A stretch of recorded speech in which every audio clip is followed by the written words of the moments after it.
What's up guys, Randomonium here with a new video series I call Learning from the LCS. Like many of you, I enjoy watching the LCS on a weekly basis. However, I watch the LCS more for educational value rather than for entertainment. I've heard quite a few people say that the LCS has no educational value, that the game that the pros play is too different from what we experience in solo queue. I strongly disagree with this. We're both playing the same game. The pros are just playing at a much higher level with much better game knowledge, better mechanics, and better communications. We should be striving to play the game more like them, not making up excuses for why it's not possible. Saying that LCS has no educational value is as absurd as the saying that watching the NFL can't help you understand football better. My goal with these videos is to hopefully shift your perspective so that in the future you watch the LCS for educational value as well as entertainment value, and that you'll take the lessons you learn in the LCS back to solo queue so that you can rise higher in ranked. Our topic today is adapting to your opponents. This is possibly one of the easiest LCS lessons you can apply to solo queue, and yet over and over again I see people going on autopilot in games and making suboptimal choices. We're going to look at 3 games today: H2K versus G2 from Week 5, Vitality versus Unicorns of Love from Week 6, and Fnatic versus Elements from Week 5. So if you haven't seen those games, this is your spoiler warning. There are 3 ways that you can adapt to your opponent: in champion select, at the start of the game, and during the game. For the H2K versus G2 game, we will look at how you can adapt to your opponent in champion select. For the Vitality versus Unicorns of Love game, we're going to look at how you can adapt to your opponent at the start of the game. And for the Fnatic versus Elements game, we're going to look at how you can adapt to your opponent during the game. We pick up our first game in champion select. H2K has drafted Corki, Lee Sin, Poppy, Caitlyn, and Quinn for their team, and G2 is deciding who their last pick should be. G2 decides to lock in the Malphite, and I know a lot of people were very critical of that decision because Malphite has a very hard time against Quinn in the early game, and is not much of a split push threat in the late game. Picking Malphite, however, is a fantastic decision for G2 because it completely neutralizes a lot of H2K's strengths and exploits their weaknesses. Let's look at H2K's comp again. They have a Corki, who deals about half physical and half magical damage, a Lee Sin, who deals exclusively physical damage, a Poppy, who deals exclusively physical damage, a Caitlyn, who deals exclusively physical damage, and a Quinn, who deals exclusively physical damage. Are you beginning to see why Malphite is so amazing of a choice? What can H2K's comp do against a Malphite in the late game? Absolutely nothing. Not only that, but both Quinn and Caitlyn deal a vast majority of their damage through auto attacks, and Malphite has one of the best attack speed slows in the game. So yes, while Malphite will struggle against Quinn in the early game, G2 really doesn't care about the early game. G2 has a Gangplank and an Ezreal. All they care about is not falling too far behind, and by the 20-minute mark, their comp will be out of control and terrifying to deal with. That's exactly what we saw once the game started. G2 just played safe and focused on not falling too far behind. Yes, H2K won the laning phase and was up about 2,000 gold at 20 minutes. But 2,000 gold is nothing when a team has hyperscaling carries like Gangplank and Ezreal, and tanks who can just stack armor like Malphite and Braum.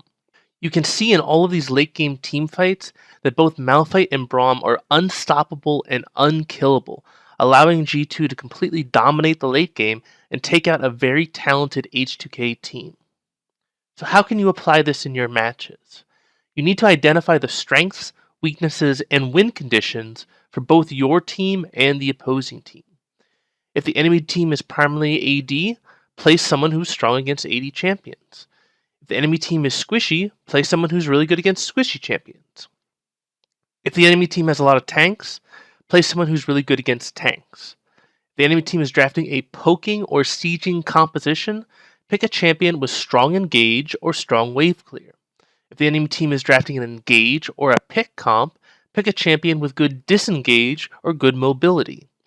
Likewise, if your team is lacking something like crowd control, tankiness, wave clear, split put pressure, engage, disengage, or a particular type of damage, then play a champion that complements your team and minimizes how much the opposing team can exploit your weaknesses. Let's move on to our second game and look at how you can adapt to your opponent at the beginning of the game. We're going to pick up this game in Champion Select, where Vitality has drafted a Quinn for top lane and a Lulu for mid lane.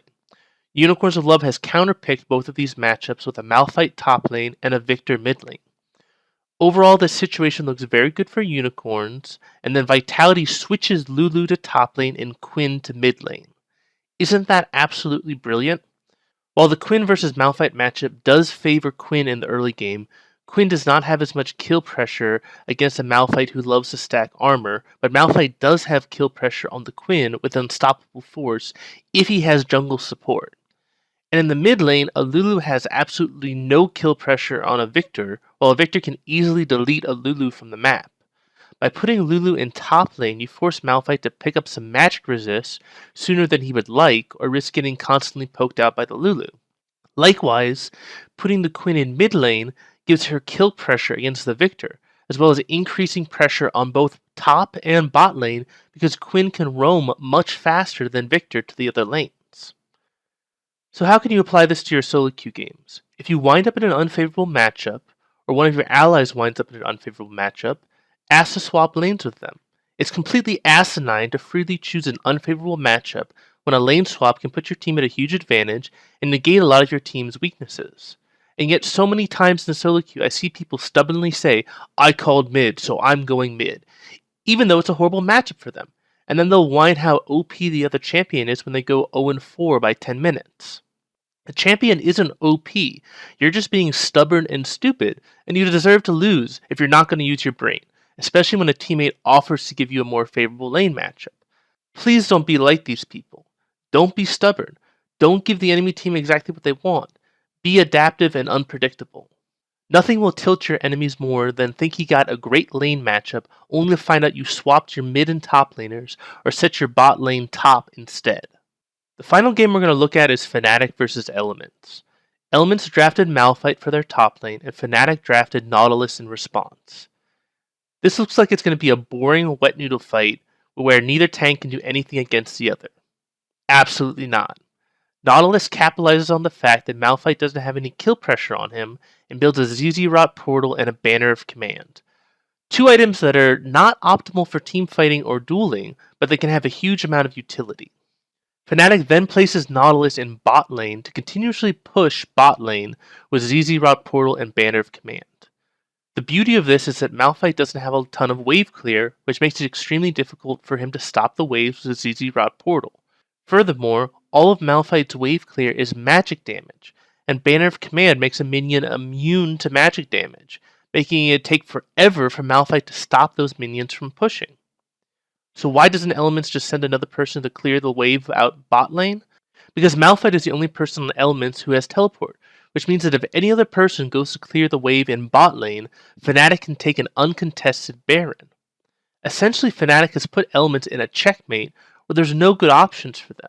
Either they sacrifice their entire bot lane or they give up a free Baron.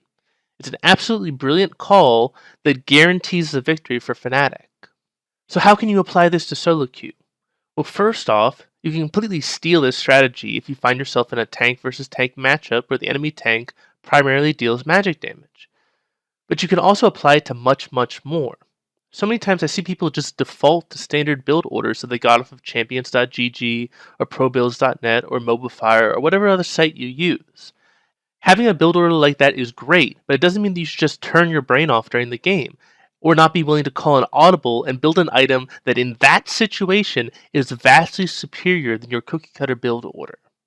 Yes, right now in the current meta, in most cases, Rapid Fire Cannon is a better choice than a Static Shiv for 80 carries. However, if your team lacks reliable wave clear and the enemy team has a strong poke or sieging ability, Static Shiv might be the better option because it will negate a lot of the opposing team's ability to siege down your towers, since you'll be able to clear out minion waves a lot faster. Or if we're talking about tanks, yes, Deadman Plate is a default choice if you need a lot of armor and health, but if the enemy team has 2 or more enemies to deal most of their damage through auto attacks, or multiple champions who stack crit, then Randuin's Omen might be a better option. Also, while Deadman's Plate movement speed is incredibly powerful, if the enemy team has strong engage, and they're going to come to you, then that movement speed is not very useful, and it might be much more useful to have AoE damage that the Sunfire Cape gives you. You can apply this to countless other situations and items, but I think you get the drift. You should always have a set build order in mind when you start the game. However, you should always be analyzing how the game is going and constantly asking yourself, what is the optimal item choice right now for this game? Don't be afraid to think outside the box or do something a little unconventional if it makes logical sense, especially if it's a normal game. In my mind, you're completely wasting your time if you're playing one of your mains in a normal game and you aren't trying a new strategy or build order. This doesn't mean go crazy and do something stupid like playing full AD Anivia. This means taking the knowledge you already have of the champion and trying something that makes logical sense for that situation. Our greatest strength as a species is our brain. It's what allowed us to transcend our animal heritage and become the dominant organism on this planet. So why would you not be constantly critically thinking when playing a competitive video game? If you're not constantly asking yourself, what's the best decision right now, and constantly assessing how you could have played better in the past, then you're limiting your ability to win and climb more than if you had blank runes and masteries. Sounds pretty absurd when you put it that way, doesn't it? This game isn't decided by who can click their mouse faster or face roll their keyboard better. It's decided by who makes better decisions. Don't be one of those people who stubbornly walks into a bad situation, gets their ass kicked, and then blames everything except their own stubbornness and stupidity. Learn from the pros and adapt to every situation. And while you may never reach the LCS, I guarantee you'll wind up a lot higher ranking than when you started. I hope you guys enjoyed this video, and I hope that this will inspire you to watch the LCS more critically and take the lessons you learned back to your solo queue games. If you like this video and want me to make more, please let me know by giving this video a thumbs up. And as always, if anything in this video rang particularly true to you, or if you disagreed with anything, please leave a comment so we can discuss it further. I hope you all have a great day. This is Randomonium, signing off.